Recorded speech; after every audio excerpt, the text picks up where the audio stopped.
You've seen that every bounded monotone sequence has a limit.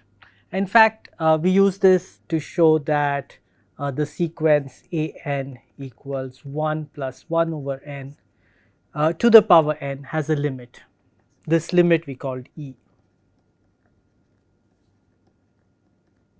So, this was a situation where we have a sequence, we do not really know that the limit exists, but because of the completeness axiom we were able to say that the limit must exist, and then we gave that limit a name and we called it E.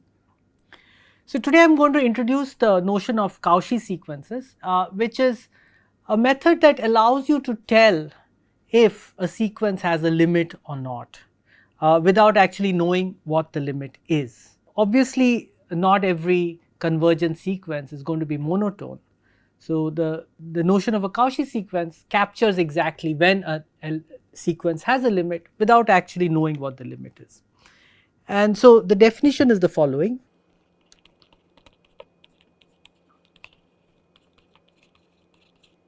So, a sequence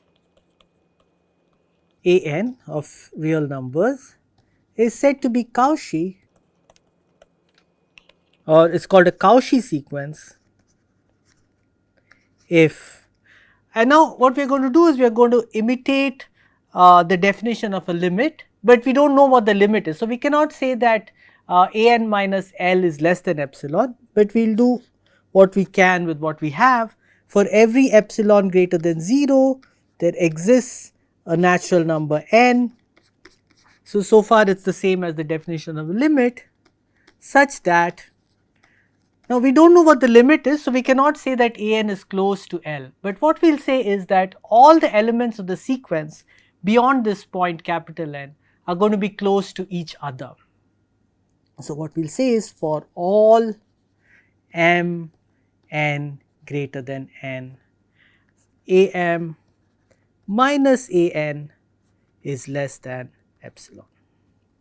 So, we do not know what the limit is, so we are just saying that the elements are close to each other after a certain point.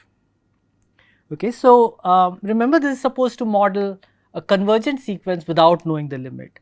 So, the first question we should ask ourselves is that if we know that a sequence converges, is it Cauchy?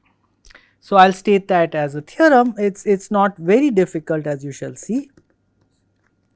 Every convergent sequence is Cauchy.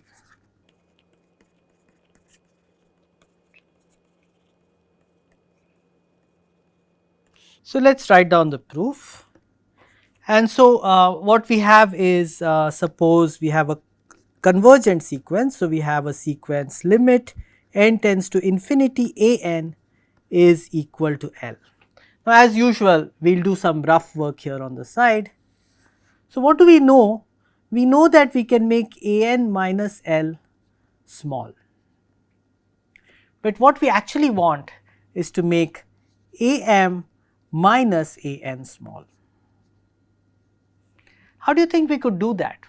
Well, we can go from a m to L and then L to a n. So, what we can do is a m minus a n. Well, by the triangle inequality, this is less than or equal to, well, let me first put in one more step. So, this is equal to a m minus L plus L minus a n, right? And by the triangle inequality, that is less than or equal to a m minus L plus a n minus L. And each of these we can make less than, say, epsilon by 2 if we like, and so then a m minus a n will become less than epsilon. So, we will change this to epsilon by 2. So, here is the proof now, let us write it down properly. So, given epsilon greater than 0, choose n such that for all n greater than n, and now we must say a n minus L is less than epsilon by 2. So, now if m and n are both greater than n, we have absolute value of a m minus an, well, that is equal to absolute value of am minus L plus L minus an, and by the triangle inequality, that is less than or equal to am minus L plus an minus L. Now, remember that m is greater than capital N and n is greater than capital N. So, each of these is less than epsilon by 2.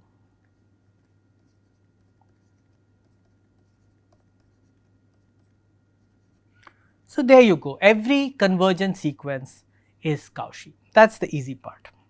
So, remember our goal is to show that every Cauchy sequence actually has a limit. We may not know what the limit is, but we will be able to show using the completeness axiom for real numbers that actually has a limit. Now, remember every convergent sequence we have already seen is bounded. So, as a first step, let us show that a Cauchy sequence is bounded. So, I will call this a lemma because it is not the end goal, but rather a means to the goal. So, every Cauchy sequence is bounded.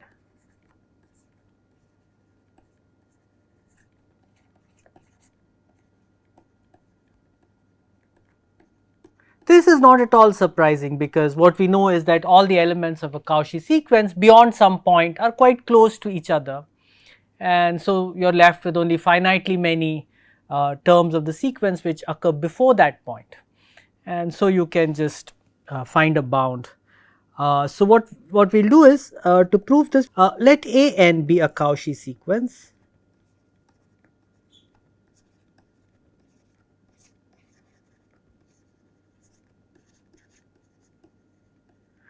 and we will just take epsilon to be equal to 1. So, what we know from the definition of a Cauchy sequence is that there exists n in n, a natural number such that for all m n greater than n, am minus an is less than 1. In particular, I could take say m to be just equal to n plus 1. So, then n plus 1 is greater than n. So, in particular a n plus 1 minus a n is less than 1. So, what this is saying is that a n lies between a n plus 1 and a n plus 1 minus 1. So, okay, and we are looking for a bound for all the terms of the sequence. So, we can certainly say that, so after the capital nth term, all terms lie between this upper bound and this lower bound, but we want a bound for all the terms. So, let L, a lower bound, be the minimum of a1, a2 up to an, and then we will take a n plus 1 minus 1. We will take m to be the maximum of a1, an plus 1 plus 1. Then certainly L is less than or equal to an is less than or equal to m for all natural numbers n, because for the first n natural numbers it is taken care of by taking the minimum of a1, a2, an and an plus 1 minus 1. So, this L is certainly less than or equal to each of these numbers here. Similarly, m is greater than or equal to each of these numbers here, and for terms beyond n it is taken care of by this inequality over here. And so, we have shown that a Cauchy sequence is bounded. The next step in the proof of the convergence of Cauchy sequences is what is known as the Bolzano-Weierstrass theorem.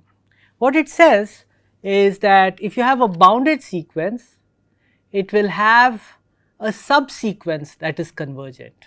So, I have not told you what a subsequence is firstly, it is probably what you guessed it means. So, let me just define subsequence.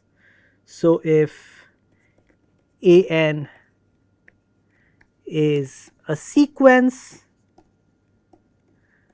then a subsequence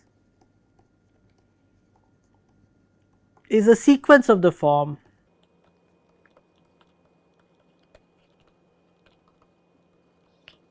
Bk, I change the index here a little bit, where Bk is a term of the original sequence A and k, but you must choose the terms while preserving order with n1 less than n2 less than.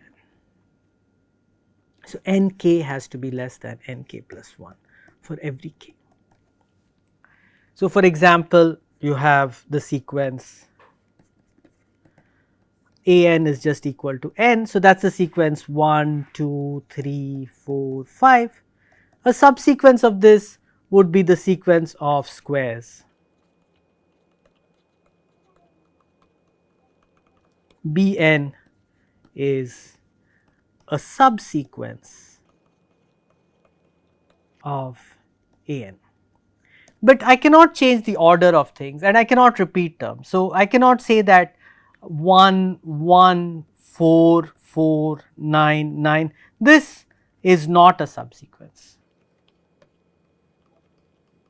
Nor can I change the order of terms. So, I cannot take 4, 1, 16, 9. This is also not a subsequence.